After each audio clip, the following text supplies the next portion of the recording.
বন্ধুরা একটা ভিডিও দেখিয়া যায় না আপনারা নিচে লাগাইছে ফাতারকান্দিত একটা দুর্ঘটনা হয়েছে নিজের গরু আনাত গিয়া সুর সুর সাজাইয়া এমন মায়ের মারছন মারতে মারতে গুল্লি পর্যন্ত করছেন বুঝছো নাকি তা কইছি তে এইগুলা নিয়ে একটু প্রতিবাদ করেন কয়দিন পর এমন জুলুম অত্যাচার শুরু হয়েছে মুসলমানের উপরে নিজের গরু আনাত গিয়া বাই আনতে মারিয়া মানে গুল্লি করডা উপরে এটা কোন ধরনের খারবার চলছে আমরা ইন্ডিয়াত কিচ্ছু বোঝা যান না।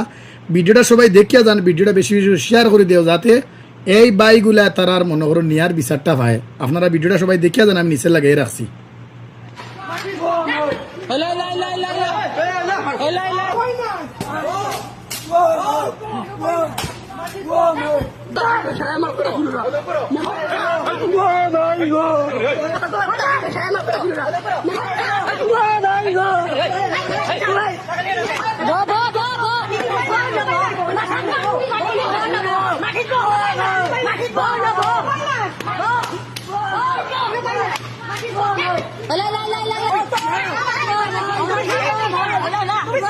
Nah,